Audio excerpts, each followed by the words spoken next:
Кыргызстандын экономикасы 2021-жылдын алгачкы айларында эле төмөндөй баштады. Айталы учурда ички дүңөнүм, тышкы соода жана инвестиция көрсөткүчтөрү кыйла төмөндөгөн. Бул туурасында Улуттук статистика комитети отчетун жарыялады. Анда 2020-жылдын 9 айында Кыргызстанга келген чет элдик түз инвестициялардын көлөмү $400 миллион жакындаганын, бирок ошол эле учурда агымы $719 миллион жеткен жазылат. Ал эми так ушул көрсөткүчтөр инвестициялардын чыгып кетүү агымы көбөйгөндөн кабар берет. 2020-жылдын 9 айында көрсөткүч Кыргызстанга келген чет элдик түз инвестициялардын көлөмү $398 миллион $356 миң түзгөн. Инвестициялардын агымы былтыркы жылдын алгачкы 9 айында $513 миллион чыгарылып кетсе, быйыл бул мөөнөттө $719 миллион чыгарылып кеткен. Бул көрсөткүч 2019-жылдын ушул мезгилине салыштырмалуу 30% азайган. 2019-жылы бул аралыкта $576 миллион инвестиция келген. Ал эми буга чейин мамлекеттик органдар кирген жана чыккан инвестициянын азайышын коронавирус пандемиясы менен түшүндүрүшкөн. Кийин октябрдагы массалык башламандык окуяларда бул көрсөткүчтү дагы начарлатары айтылган эле. Бул боюнча саясат талдоочу Айданбек Акматов ой бөлүштү. Анын айтымында өлкөгө кирген түз инвестициялардын азайышына биринчиден саясий туруктуулук жана өзүбүздүн мыйзамыбызды өзүбүз аткарбай жатканыбыз негиз болду деп эсептейт. Анткени саясат талдоочунун пикиринде инвестор үчүн биринчи кезекте кызыкчылык керек. Бирок тилекке каршы өлкөдө айрым органдардын бөрк алдаса башалган аракеттери жана жеке кызыкчылыктар үчүн ишкерлерди куугунтукташынан улам инвесторлор сыртка качууга мажбур болгонун билдирди. Биз азыр мына жогорку кеңешти көрсөңөр, каалагандай кылып конституцияны өзгөртүп жатат, каалагандай кылып регламентин бузуп, эмне кылбасын бир мыйзамдарды чак-челекейин чыгарып бузуп аткарып жатат. Мындайда инвестор келбейт. Мындайда инвесторлордун бардыгы тескерисинче сыртка качат. Булар өздөрү мамлекеттик органдар өздөрү кабыл алган закондорду аткарбай жаткан жерде кантип инвестор келсин? Тескерисинче мына биздеги азыр айрым органдардын бөрк алдасы баш алган аракеттери, айрым учурларда жеке кызыкчылыктарга байланыштуу ишкерлерди куугунтуктаган учурлардын бардыгы бизде ушул инвесторлордун өлкөлүк инвестор эмес, өзүбүздө каражаты бар анча-мынча адамдардын капиталын сыртка алып чыгып кеткенге алып келип жатат. Булардын бардыгы өкүнүчтүү жагдай ушул.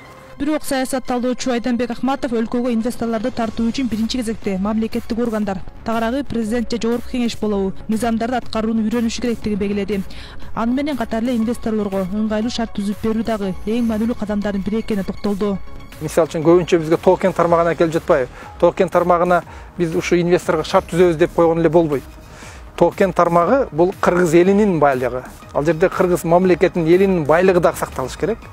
Биз мисалы үчүн Кумтөрдөн кандай куржалак калып жатабыз, элибизде аябай нааразылык бар, жер үйдө кандай акыбалыбыз, башка кендер боюнча кандай. Ушул жерлердеги мамлекет өзүнүн ролун так белгилеп, бизге мынанча, мисалы үчүн алтындан мынча бизге калыш керек деп ошол эсептерди бүт эсептеп чыгып так коюп коюш керек. Ошондо инвестор дагы чын мындай адилеттүү оюн болгонун көрүп, элдин да кызыкчылыгы сакталган, мамлекеттин кызыкчылыгы да сакталган, анан инвестордун да кызыкчылыгы сакталган. Мындай учурда жанагындай коррупциялык бир схемалар, бийлик алмашкан сайын өзгөрүүлөр, ушундай нерселер болбойт дагы, чын адилеттүү бир иш пайда болот дагы, бардыгы үчүн мындай оюн эрежелери айкын болот. Тилекке каршы бизде андай жок. Ошол Кумтөр болобу, башкасы болобу, улам жаңы келген бийликти сатып алганга аракет жасайт. Ошонун кайра мыйзамдарды өзгөртөбүз, ызычуубуз да.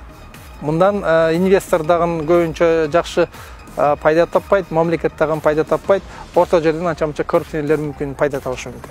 Экономист Төлөнбек Абдыров болсо саясат жана экономика жагынан туруктуу мамлекетке сөзсүз түрдө инвестициялар тартыларын билдирди. Бирок тилекке каршы экономисттин айтымында Кыргызстанда саясий туруксуздук орун алгандыктан инвесторлор кооптонуп, инвестицияларын тартып кеткен учурлар болгону өкүнүчтүү дейт. Инвестициялар бул деген кайсы мамлекетке келет? Ошол жанакы саясат жагынан, экономика жагынан бир туруктуу мамлекетке сөзсүз түрдө инвестициялар келет. Анткени ошол өзүнүн акчаларын ошол экономикага жана бизнеске салып аткан адамдар же компаниялар, алар деген сөзсүз түрдө жанакы биринчи максаты бул деген пайда табышта. Анан пайда тапканда бул деген ошол туруктуу экономикада эле, туруктуу саясат болуп турган жерде эле ошол пайда табылса болот да.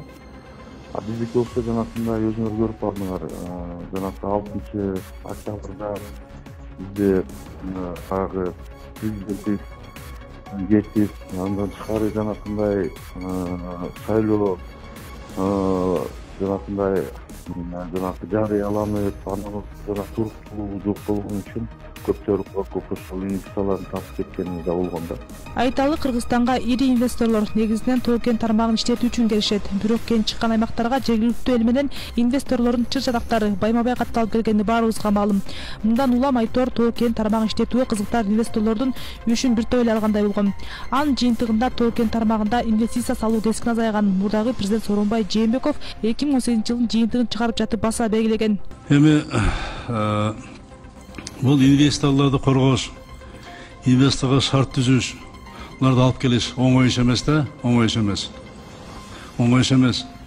Булар акчаны, каражат ким алып келди, жунап келип салып коюп, анан кетип калсын.